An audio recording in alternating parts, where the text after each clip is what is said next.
আজকের ভিডিওতে রায় মার্টিন প্রশ্নবিদ্যা 2025 সালের ষষ্ঠ শ্রেণীর বাংলা বিষয়ে প্রথম পর্যায়ে মূল্যায়নের যে 7 নম্বর প্রশ্নপত্রটি রয়েছে, অর্থাৎ Alipurduar new town girls high school HS and SC institution Malda, এই বিদ্যালয়গুলির সমস্ত প্রশ্নের উত্তরগুলি করব। তার আগে তোমরা কেউ যদি আমার চ্যানেলে নতুন হয়ে থাকো তাহলে চ্যানেলটি অবশ্যই সাবস্ক্রাইব করে নেবে। প্রথমে একেট আছে, সঠিক উত্তরটি বেছে নিয়ে লেখো। একের 1 আছে মরুতটে দাঁড়িয়ে রয়েছে, এটা বে পাম গাছ। একের 2 আছে শঙ্করের স্বপ্নে বাতাসের রং, এটা বে নীলচে। একের থেকে 3 এটা উত্তরে হবে বুনো নগ্ন পাহাড়ের উপর পাইন দাঁড়িয়ে। এরপরে 1 থেকে 4 বিভীষণ দাসের ক্লাসে কজন ছেলে মেয়ে ছিল, এটা বে 30 জন। এরপরে 1 থেকে 5 আছে ধ্বনির লিখিত রূপ বা চিহ্নকে বলে বর্ণ। এরপরে 1 থেকে 6 আছে সংখ্যাবাচক শব্দ নয়, এটা দশম হবে। এরপরে 1 থেকে 7 আছে পরীক্ষা শব্দের সন্ধি বিচ্ছেদ করলে হয়, এটা বে পরিযুক্ত ইক্ষা। এরপরে 1 থেকে 8 আছে পঞ্চমী শব্দটি হলো, এটা বে পূরণবাচক শব্দ।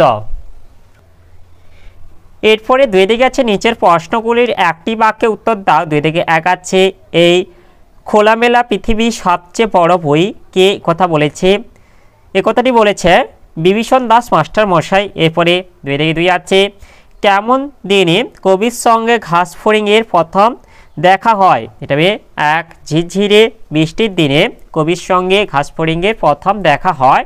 এরপরে 2 থেকে 3 আছে অশ্বত্থ গাছকে প্রতীক জনের ছাতা বলা হয়েছে কেন, এর উত্তরটি হলো গ্রীষ্মের দুপুরে অশ্বত্থ গাছ তার অজস্র শাখা প্রশাখাকে ছাতার মতো বিস্তৃত করে ক্লান্ত পথিককে ছায়া ঘেরা আশ্রয় দেয়, তাই অশ্বত্থ গাছকে প্রতীকজনের ছাতা বলা হয়েছে। এরপরে 2 থেকে 4 আছে শঙ্কর কিসের স্বপ্ন দেখে, শঙ্কর এমু পাখির স্বপ্ন দেখে। এরপর 2 থেকে 5 আছে মন ভালো করার রোদ্দুরকে কবি কিসের সঙ্গে তুলনা করেছেন, মন ভালো করার রোদ্দুরকে কবি মাছরাঙার গায়ের রঙের সঙ্গে তুলনা করেছেন। এরপরে 2 থেকে 6 আছে রাখালরা গাছের তলায় শুয়ে কি দেখছে, রাখাল গাছের তলায় শুয়ে দেখছে মেঘগুলো কেমন আকাশটাকে ছুঁয়ে যাচ্ছে।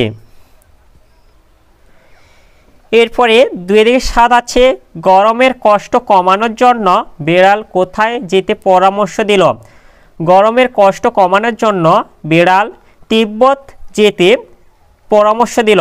এরপরে 2 থেকে 8 আছে বুড়োর ফিতেতে সব লেখা উঠে গিয়ে এখন শুধু কি লেখা আছে, বুড়োর ফিতেতে সব লেখা উঠে গিয়ে এখন শুধু 26 লেখাটা আছে। এরপরে 2 থেকে 9 আছে এ তো হামেশাই হচ্ছে, হামেশায় কি হচ্ছে, এর উত্তরটি হলো একটা ডিম থেকে দিব্যি একটা প্যাকপ্যাকে হাঁস হামেশাই হচ্ছে। এরপরে 2 থেকে 10 আছে কই জবাব দিচ্ছ না যে 7 দুগুণে কত হয় বক্তাকে, এখানে বক্তা হলো দাঁড় কাক। এরপরে 2 থেকে 11 আছে মৌলিক শব্দ কাকে বলে উদাহরণ দাও, এর উত্তরটি হলো মৌলিক শব্দ বা সিদ্ধ শব্দ যে সব শব্দকে আর ভাঙা যায় না অথবা শব্দটিকে ছোট খণ্ডে বিশ্লেষণ করলে আর কোনো অর্থ পাওয়া সম্ভব হয় না, সেই জাতীয় অবিভাজ্য শব্দগুলিকে সিদ্ধ শব্দ বা মৌলিক শব্দ বলে। উদাহরণ কালো, চোখ, পাঁচ, জল ইত্যাদি। এরপরে 2 থেকে 12 আছে হাত, 12 মাস, এই দুটির মধ্যে কোনটি মৌলিক এবং কোনটি যৌগিক শব্দ, এখানে হাত হচ্ছে মৌলিক শব্দ এবং 12 মাস হলো যৌগিক শব্দ। এরপরে 2 থেকে 13 আছে সন্ধি বিচ্ছেদ করো যে কোনো দুটি। 2 থেকে 13 1 আছে মনোবাসনা, এটা আমি মনোযুক্ত বাসনা মনোবাসনা। এরপর 2 থেকে 13 2 আছে নিরানন্দ, নিযুক্ত আনন্দ নিরানন্দ। এরপরে 2 থেকে 13 3 আছে দুরাত্মা, এটা দুযুক্ত আত্মা, এটা বে দুরাত্মা। এই যে দেখে নাও সন্ধি বিচ্ছেদগুলো। এরপরে 2 থেকে 14 আছে 12 ও 16 সংখ্যার পূরণবাচক শব্দ লেখো। 12 হচ্ছে পূরণবাচক শব্দ হলো দ্বাদশ ও 16 হচ্ছে পূরণবাচক শব্দ হলো ষোড়শ। এরপরে 3 আছে সংক্ষেপে উত্তর দাও। 3 দাগে 1 আছে স্বপ্ন সে দেখে দিনরাত দুলে দুলে, কে কি স্বপ্ন দেখে? এর উত্তরটি হলো এখানে হবে পাইন গাছ স্বপ্ন দেখে। কি স্বপ্ন দেখে? এর উত্তরটি হবে উত্তরে বুনো নগ্ন পাহাড়ে বরফে চাদর গায়ে পরে দাঁড়িয়ে থাকা নিঃসঙ্গ পাইন গাছ মরুভূমির তপ্ত পাহাড়ে জন্মানো নিঃসঙ্গ পাম গাছের স্বপ্ন দেখে। এরপরে 3 থেকে 2 আছে একেও ভাষা বলতে হবে, কাকে ভাষার মর্যাদা দিতে হবে বলে বক্তা মনে করেন? এর উত্তরটি হলো প্রশ্নোক্ত অংশটি সুবিনয় রায়চৌধুরী পশু পাখি ভাষা নামক প্রবন্ধ থেকে নেওয়া হয়েছে।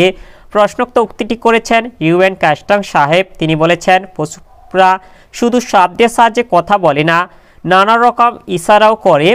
কুকুরের লেজ নাড়া আর কান নাড়ার মধ্যে কত অর্থ আছে। পশুদের এই প্রকার ইঙ্গিতকেও কাস্টং সাহেব ভাষার মর্যাদা দিতে চেয়েছেন।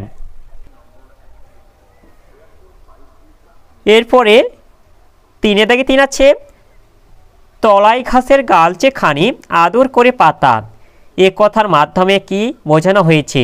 এর উত্তরটি হলো তোমরা এখান থেকে বলে দেবে যে অশ্বত্থ গাছটি এমনভাবে দাঁড়িয়ে আছে যেন পথিকজনের মাথায় ছাতা মেলে ধরেছে আর তার তলায় নরম ঘাস যেন আদর করে সবুজ রঙের গালিচা পেতেছে। এরপরে 3 থেকে 4 আছে শঙ্কর কোন স্কুলে পড়ে? শঙ্কর আকন্দাবাড়ি স্কুলে পড়ে, সেই স্কুল বাড়ির বর্ণনা দাও। এর উত্তরটি হলো এই স্কুলের বাড়ির ছাদ টালির, দেওয়াল ও মেঝে মাটির এবং বেঞ্চগুলি কাঠের। স্কুলের জানালায় কোনো শিক নেই এবং সেই জানালা দিয়ে আকাশের মেঘ ও পাখিদের উড়ে যাওয়া দেখা যায়।